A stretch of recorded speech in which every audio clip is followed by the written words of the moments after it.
Welcome to Rex's Bible Minute, a weekly video where I talk about Jesus, Christianity, and basically anything along those lines.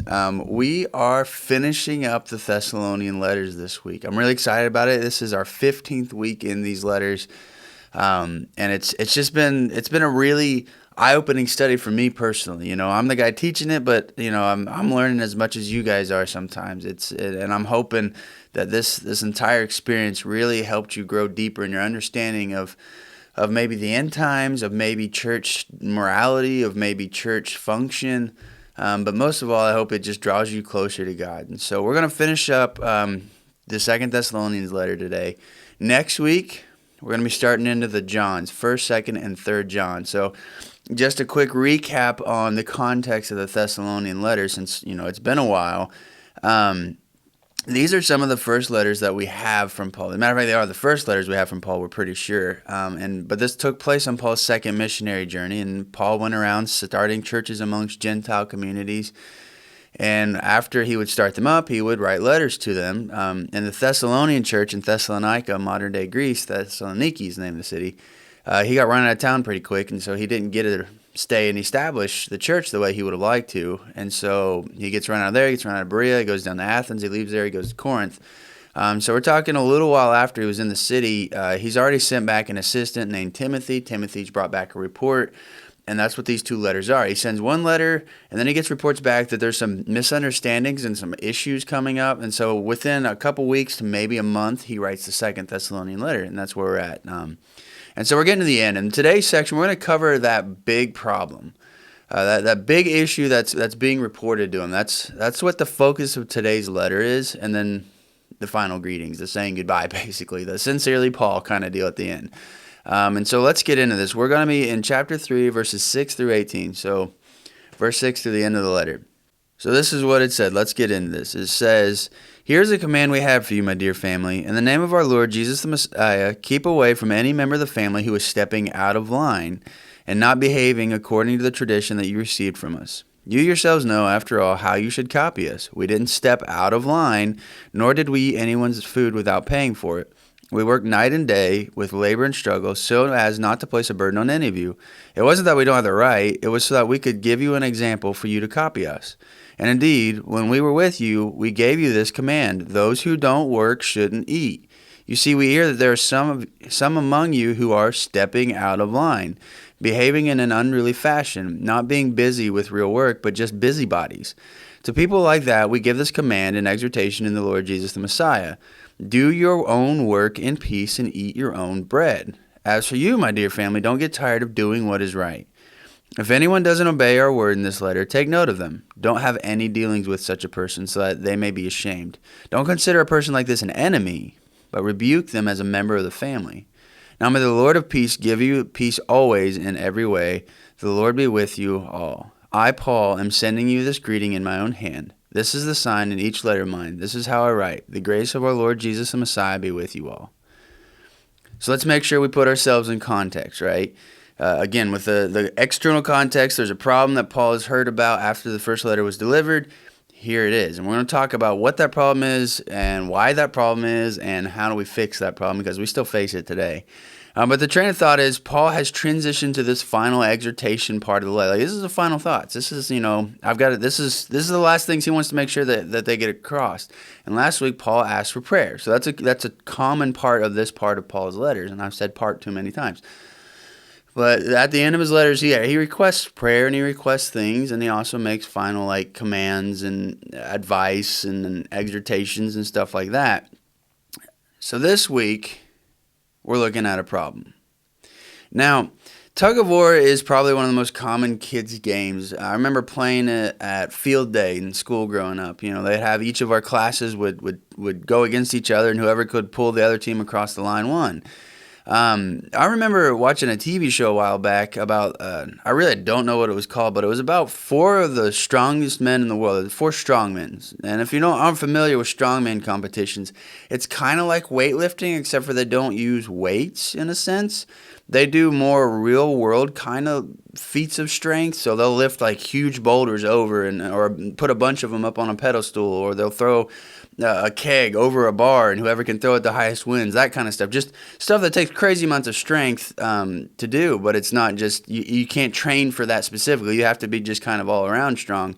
And they took 4 of these guys who are world champions or like close to it and just insanely strong. I mean, these guys are all enormous dudes, 400 pounds of muscle, just brutes. And what they did on the show is they went around to like cities, and they'd go do tours and highlight the city and the places, but they'd end up like doing competitions of strength in that city based on some strongman contest in its past.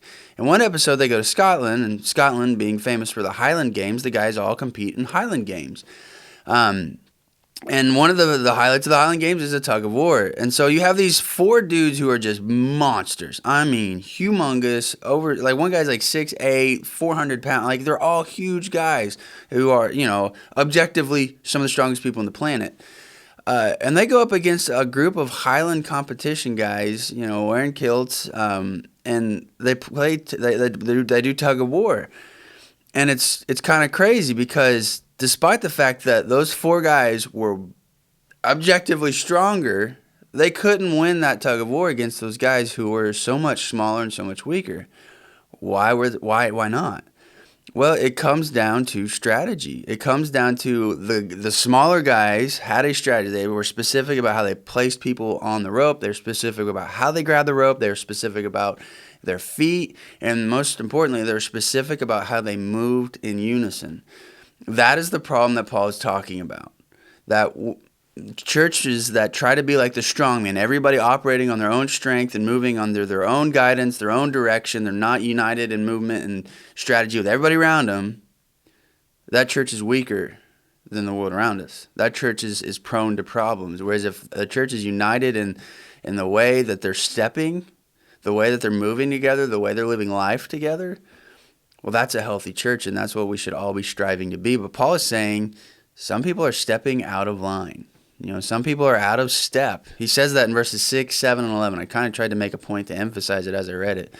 But they are stepping out of line. What does that mean? What does it mean for us to step out of line as Christians? And what did it mean for them specifically 2,000 years ago?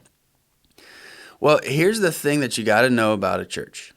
A church is supposed to operate as a family. And for our world today, that word has lost a lot of meaning. At best, we think it's the nuclear family, mom, dad, and 2.5 kids or whatever it is. But that's not what family would have meant to them 2,000 years ago in the Mediterranean. Family meant something much, much different.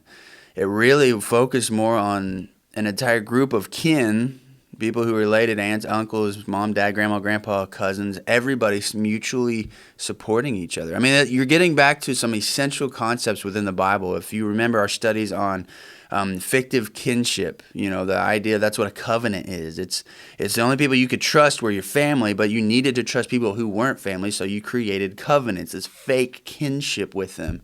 But it wasn't fake, really. It acted out as real kinship. But you had to create family where there wasn't any. Like, this is a foundational concept in the Bible and the way that the people in the Old Testament and the New Testament operated. Family was everything. And the church is supposed to operate as a family. I mean, that's a big deal. Paul said in the first letter, he said in verses 9 through 12 of chapter 4, he said, "Now concerning brotherly love, you have no need for anyone to write to you, for you yourselves have been taught by God to love one another. For that indeed is what you are doing to all the brothers throughout Macedonia. But we urge you, brothers, to do this more and more, and to aspire to live quietly, and to mind your own affairs, and to work with your hands as we instructed you, so that you may walk properly before outsiders and be dependent on no one." So Paul, over and over, in this letter, in the 2 Thessalonians letter, in other letters, he talks about agape. Agape is a word we talk about in church, which it means love, but it's the love that's not dependent on the person you're loving. It's entirely your choice. You're choosing to love each other. But it can't just be an emotional connection. It can't just be friendship. It can't just be a spiritual connection. Agape love is also financial. You're taking care of each other emotionally, physically, spiritually and financially. That's the way a family is supposed to operate. Now, at this point, Paul is writing to a church, and he's telling them that they have to take care of each other financially, as well as in every other aspect. In every other aspect, that's the way they're supposed to operate, right? And that's the way churches are supposed to operate today. We're supposed to take care of each other. We can't, if somebody can't work and can't make ends meet, we as a church, their brothers and sisters, are supposed to take care of them. And it's important to note, though, that the Jerusalem church in Acts, they held everything in common, right? They were kind of more communal in the sense of nobody really retained private property so much. Everybody kind of held their property in common with the church, and everybody shared everything. But after the persecution that happened from Stephen's execution, that kind of went away a little bit. That doesn't mean that there weren't pockets of that. But by this point in the non-Jewish churches, the Gentile churches, that was the way they were operating. And Paul didn't say they needed to. They didn't need to sell their property and hold everything in common. People had their own houses. People had their own stuff. But they were required to care for each other financially, right? That's what family did back then. So let's make sure you grasp this, that you have a community of people who are facing persecution, who are united around the cause of Christ. Those people are taking care of each other financially. If somebody has need, those needs are met. Anytime you have some system where people are being taken care of financially, you will have people who mooch off it. You have people who abuse that system and people who work that system just for their own selfish gains. Moochers, that's the problem Paul is addressing. People who are not working, who could be. The church is designed to provide for people who can't work, but if you can work, Paul says you need to work. And he doesn't just say that. He lived that out in front of him. He says in this passage that when he was there, he worked. He worked as a tent maker, if you remember from the context. Like he did manual labor with his hands to earn his own living. He could have demanded that they take care of him, and it was his right as an apostle, right? He was sent with the authority of Jesus. He had every right in the world to say, hey, why don't you guys give me a place to sleep and pay for all my food? But he didn't. He went and provided them example that said, hey, I'm going to work. And to be clear, this isn't Paul saying that it's wrong to pay church leaders. I know this can be kind of seem like hypocritical of me, talking about this being a church leader who gets paid myself. But, he says in 1 Corinthians 9 and in 1 Thessalonians 5, 12 through 13, like, you don't muzzle the ox, you pay people what they're worth. Paul isn't advocating that people shouldn't get paid, but what he's saying is, I provided you an example for you to follow. All right, and the example is you work as part of this community if you can. And so that gets us to the next question. The problem, people are stepping in line. What does that mean? It means they're mooching off of the people who are doing what they're supposed to be doing. And so why are some people doing it? Why are some people mooching? In part, and this is what you probably have heard before if you studied this, the biggest reason that is typically put forth is because they're expecting Jesus to return. And in part, that's true, right? There are some people who would use that as the reason that they aren't working, that they believe that Jesus is coming back any time now, so why would they work? But again, the people who use that, they miss the point of what Paul was saying, which makes me think that humans being humans, we have all the same kind of trends back then as we do today. We have the same problems, same tendencies we do now as they did back then. I think the biggest problem, the biggest reason why people were mooching was just laziness. Christ coming back soon was more like an easy excuse, in my opinion. It was the easy excuse to say, well, I don't need to work. Jesus is coming back soon. But you still had people working. You had people earning. You had people working with their hands, providing for themselves and providing for those who can't. How could somebody who could work look at that, walk up to somebody who is working, and put their hand out? Like, even though they could go earn their own money. Why? What justification do they have for that? Even if Christ is coming back next week, until then, you got to eat. You got to have a roof over your head. You got to pay your taxes. Like, you have to work up to that point. You have to be able to provide. And between now and then, those people who can't work, the invalids, the people who are suffering, the people who are weak, the people who are hurt, injured, whatever, those people got to eat. They got to have a roof over their heads. Who's going to provide for them? There's never a reason not to work other than laziness. So that's what I think the problem here is that people are just lazy. They see an opportunity to be lazy, and they take it. Same as they do today. We have welfare systems today that people who could work don't. I'm not saying that welfare systems are entirely bad. There are people out there who can't work and need the help, need the assistance. Just to get a little personal, I think it's a lot more effective if we as people, individuals, take care of each other instead of relying on the government to do it. But, whatever, float your boat. But regardless, if you see a system where people are being provided for, people are going to take advantage of it. And it's our job to make sure we protect both the people who would miss out because resources are being used by people who shouldn't be using them. And we should be protecting our those funds as good stewards of them, right? It's our job. God gives us the ability to work. God gives us the ability to earn. It's our job to be good stewards of that and make sure that where we spend it, how we use it, is for the most good, right? And so we have this situation back then, as we do nowadays, where people are mooching off of the church doing what it's supposed to be doing. How do we deal with it? What's the solution? Well, Paul says, have nothing to do with them. If you take that at face value and you say that and you don't read the rest of the context, like you do a Google search, how do I deal with somebody who's being a mooch, and you come up with that verse right there and you don't read the rest of the verses around it, you are going to have a bad situation on your hands. You're going to cause severe damage emotionally, spiritually, and you're going to give the church a black eye that really, honestly, it still hasn't come from, because the church has had this black eye for a long time. Shunning is typically thought of as we just don't have anything to do with them. We cut them off. We're not allowed to have any communication with them. You see them at the grocery store. You walk away. You don't go where they go. That's not what Paul says here. Now, it's implied that Paul is assuming, before we get to the shunning part, that you have done everything Jesus told us to do, right?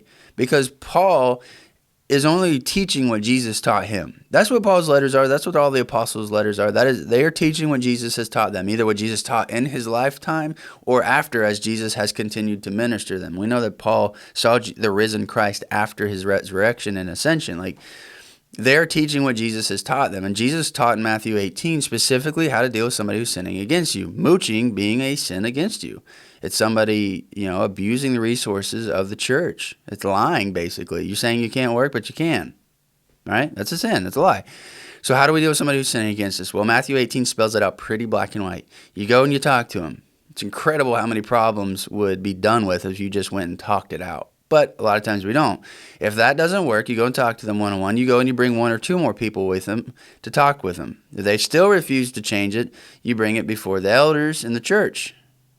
And if they still don't do it, then you get to what Paul says you shun. So Paul is implying that, hey, you should be following these steps. Go talk to them. Go bring more people to talk to them. Go bring it before the elders. Bring it before the church. And if they still refuse to change, still refuse to fix their way, well, you shun them.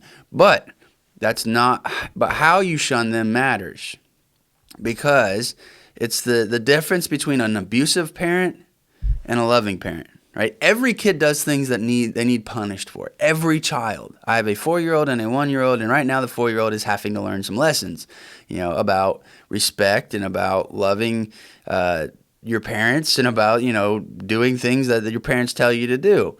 He's having to learn that because he's a child, and it's my job as his father to teach him those things, to make him a good person. That's my job. That's my role. I love him, and I want him to do that. I don't like punishing my kid. I don't. That's just bottom line. I don't get any joy out of it. I don't sleep well after I have to punish him, because I love my kid. I don't want to see him upset. I don't want to see him cry.